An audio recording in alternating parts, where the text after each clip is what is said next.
Good day, gentle people, it's your favorite Mr. 42. Welcome back to my channel. As you all know, a few days ago billionaire Sir Richard Branson has successfully reached the edge of space on board his Virgin Galactic rocket plane. Let's see what the flerfs have to say about that.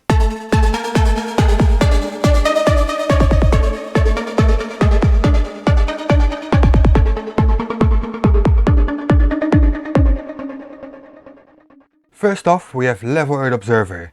He started complaining about the flight before it even happened. Oh dear. The space tourism charade is being pushed big time at the moment. Later on today, Richard Branson launches in his Virgin space plane, supposedly to a height of approximately 55 miles. Then in 9 days' time, Jeff Bezos and his New Shepard rocket go even higher. So there's a space race going on, again. So what? Virgin have got the accolade, if you like, of having the first female to fly commercial space. That was Beth Moses from a couple of years ago. Let me just refresh your memory if you don't remember that one. This is an article regarding Beth Moses, who was the first woman to fly commercially to space, 55 miles up. And there's a cracking promotion shot of Beth there, being blown away there by what she sees out the window. Good for her. Again, very, very strange that Beth's not wearing any breathing apparatus whatsoever, and yet she's flying 3 times the height that the U-2 spy plane flies at, and we all know they need a spacesuit. Beth Moses is in a fully pressurized environment. The Lockheed U-2 cockpit is only partially pressurized, equivalent to 28,000 feet, or 8.5 kilometers. You're really too lazy to look anything up, aren't you? In case they lose cabin pressure. You're forgetting about one very important detail. The pilots, in either craft, need to be able to put the plane safely on the ground in case of an emergency. Beth Moses doesn't. But no, Beth has a charade to sell, a product, a supposed product to sell. Oh Adam, you got any proof for that? Or you're just trying to sell a charade? When essentially she's selling the lie of the globe. Hence we get this silly, over-the-top publicity shot. He's complaining about a picture of Beth during a test flight, while reading an article about Beth during a test flight. Otherwise, Beth would be looking something like this. The U-2 pilot in his spacesuit to protect him should he lose cabin pressure. Besides for the additional safety, there's no reason for her to wear a suit like that. But of course Beth is selling a product, so that's no good if you can't see her face. So she's exempt from dangerous situations. Sure, there was a small chance that something would go wrong, and she would have been more safe with the suit than without. So what? So obviously even the early days of Virgin with Beth and her test runs without any protective gear, the cracks were already showing for this Virgin space tourism charade. The only thing showing is your inability to understand basic concepts and your lack of searching for proper information. And of course, if you would have seen my most recent video regarding Virgin and their latest tests, the Boiler Suit Boys, I think it was called, versus Demonstrable Reality. If this is demonstrable reality, as you claim, why do you always fail to demonstrate it? The cracks just got bigger and bigger for this silly charade. Right, we're gonna leave him alone now until he finds his peace again. Next up is Dell, who dedicated a whole livestream on the subject. After the flight. We'll listen to Richard being interviewed post-space flight. So let me see here, where am I? Right, let's see here. To all you kids down there, I was once a child with a dream, looking up to the stars. Now I'm an adult in a spaceship with lots of other wonderful adults. You're a fucking liar, Richard. You're a liar, son. Beautiful, beautiful Earth. To the next generation of dreamers, if we can do this. Oh, where did the curve of the earth go? Oh no! What's happened here? Wait a wee minute. Where did all that curvature go? Oh come on Dell, be as creative as you usually are. Where's your talk about perspective and curved windows? This, just imagine what you can do. Hey! Hey, we're a bunch of clowns. Oh look, we're floating. We're in space. Star Trek and all that good stuff. Let's see it. Is going to be that view.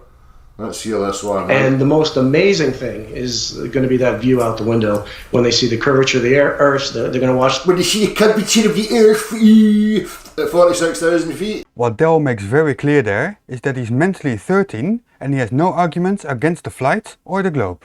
They're going to see the thinness of the atmosphere. It's going to be absolutely incredible. They're going to see the thinness of the atmosphere. It's going to be absolutely incredible. I can't stand it a second time. I was there, I've seen it live. I cannot see it again. Except for the last part. And I will tell you, I asked Del a question in the side chat. The question was, Del, can you give us some facts to disprove it? And Del answered me. Some facts to disprove what? Some facts to disprove what? Well, here's a fact. See the blueprints for any of this fucking flight stuff that's going on and all the instruments on board the crafts, they all operate from the plane. Right? Datum lines. A horizontal and a vertical. That's because we treat reality as a Euclidean 3 space. The ground's no curving, I'm afraid. If the ground was curving, then all your datum lines, you would never have horizontals and plumbs that are parallel. Told you this before. Parallel downward vectors on all jobs, particularly in what's the word again? Structural engineering. You heard it from an expert. That's what the man does every single day. Anything that's been designed and constructed is done so from a datum line that is a level plane. All sections of any construct have downward parallel vectors. That's what they're working from. But you've seen the curvature of the Earth on your TV screen. Although I just showed you that 1 minute it cuts to another view and the curvature's not there.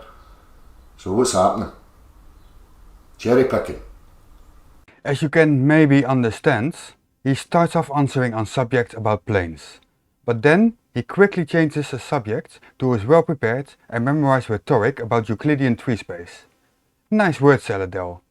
Next up, book at words. Let's see what Nick has to say. Aging entrepreneur Richard Branson got it up one more time when he joined the 50 Mile High Club with his Virgin Fireball on Sunday. Ushering in the age of space tourism. For the cost of a family home in suburbia, you too can get taken for a ride by the billionaire and pretend to be an astronaut for 3 minutes as you free fall from the edge of space. I never knew Nick could be funny in a good way. Well done, Nick. With a view of an infinite horizon from the highest roller coaster ride above plain Earth. Oh, without that misinformation in the ending, I would have given you a thumbs up. It's a very good beginning. Well done, Nick. Let's see who's next. It's Flatty Flatface. I was once a child with a dream, looking up to the stars. Now I'm an adult in a spaceship with lots of other wonderful adults looking down to our beautiful, beautiful Earth. To the next generation of dreamers, if we can do this, we can do this, we can do this, we can do this. Are you watching the same video as the rest of the world? Because that is not flat. Maybe you should ask Del for advice. Just imagine what you can do. Hey! Are you watching, buddy? Do you see that beautiful curve? Sorry to disappoint you, buddy, but you cannot say anything about its eye level. You don't know the wall of the airplane. Also, if you measure it, it's not flat. Next up, we have Flat Earth Watertown, New York.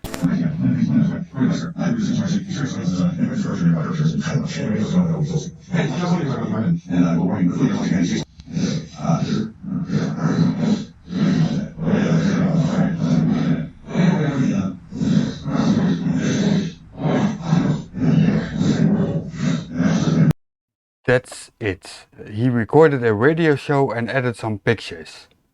Yeah, I'm not gonna waste my time with that.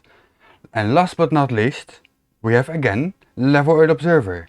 This time his video after the flight. So, does Richard Branson and his Virgin rocket space plane provide anything else other than the usual tosh we've gotten used to over the last 7 years? 7 years, Adam. What happened to the young boy with the books in the corner? To all you kids down there, I was once a child with a dream, looking up to the stars. Now I'm an adult in a spaceship. Now I'm an adult in a high altitude 0G plane. An airplane with a rocket motor that went higher than the Kármán line. A spaceship. Ah, dear. Richard, you're going to have to put more crackle in your voice, and you're going to have to add a bit more polish to this performance, because you ain't convincing anyone. He has convinced more people in his life than you will ever, Adam. And here's why. There's a secret to it. Telling the truth and don't be a complete nutjob. Your pals in the background are just giving this nonsense away anyway. Can you explain why? Because I don't see it. Oh dear. With lots of other wonderful adults looking down to our beautiful, beautiful Earth. To the next generation of dreamers, if we can do this. I've got to pause it there, Richard. Just now we saw quite a large amount of curve. Now it would seem the Earth is concaved. At least he doesn't say it's flat, like the other flerfs did. Take the outside camera, Adam. That will tell you more. So clearly the curvature, what we're seeing here, whether it be extreme or concave, is clearly optical and not physical. For fuck's sake, Adam. Are you doing this on purpose? Look at the camera outside. Otherwise the curve we'd see from your pantomime plane. I'm starting to think that Adam doesn't really understand what pantomime means. Would kind of relate to each other. Not 1 minute a small amount of curve, then the next minute a gigantic bit of curve, then the very next minute concave Earth. Clearly ridiculous, Richard. Again, your basic understanding of basic concepts is ridiculous. Just imagine what you can do. Hey! Come on out, Richard! And then we go to that shot of curve. Finally, Adam, this is the outside camera. No distortion there. Which, if my memory serves me correct, is about the same amount of curve James May cited from the U-2 spy plane at 70,000 feet. Don't mind if I don't trust your memory. Also, I checked. You're wrong. Ridiculous.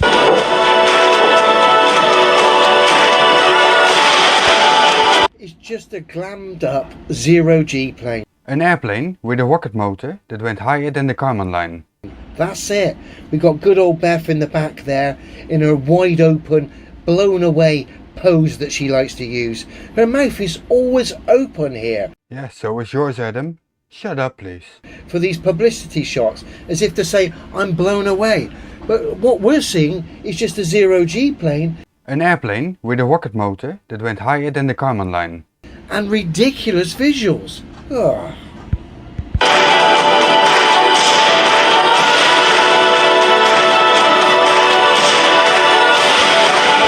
Notice that window trim there seemed a bit loose. That's another one of Adam's illusions. Fucking joke. And we got Beth there with her mouth wide open, blown away. I wonder if her jaw ached after this promotion.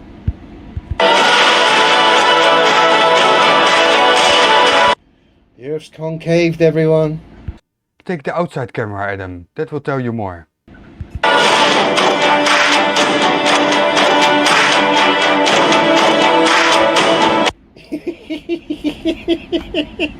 You gotta love good old Beth.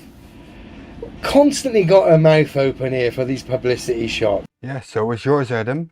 Shut up, please. I mean, who looks like that? Even me looking out that window, I'm sorry, my mouth wouldn't be open like that.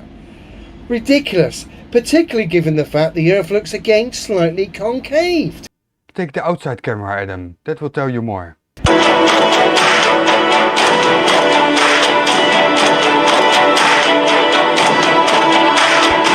And then we come to the top two boys here. Hang on, let's come back a smidge. There they are. Motorbike hats, boiler suits, washing up gloves and Spitfire breathing apparatus. But bearing in mind, just behind them, all the people we've just seen jumping about in their 0G plane haven't got protection. Just highlighting the absurdity of all this. Hey, what did I say earlier in this video? You're forgetting about one very important detail. The pilots in either craft need to be able to put the plane safely on the ground in case of an emergency. Beth Moses doesn't. It's a lack of basic understandings like this that makes you look like a complete idiot, Adam. I don't think they've gotten anywhere near as high as they say they have, just a bit higher than your average zero-G planes. You got any proof to back that up? Of course not. And of course, given that, they get a little bit more zero-G time. That is all this is, just a zero-G plane. An airplane with a rocket motor that went higher than the Kármán line. Glammed up with a bit of space propaganda sprinkled on it. I'm very disappointed. Me too, Adam. You disappoint me. I foolishly thought here that they might have upped their game and used this as a great opportunity to cite something that would give the space fans something to be proud of. But no, they've just dumped on the very people that have to defend this tosh. They did exactly what they said they were gonna do. So if you are disappointed, that's on you. Ah dear, who would have thought? Utter fucking nonsense. I have had enough. He's gonna continue a little bit comparing the flight path with that of the Vomit Comet, and that's about it. I hope you enjoyed the video. Please like and subscribe if you haven't done so already, and in the description you will find links to my socials like Discord and Twitter. This has been Mr. 42 out. Don't panic.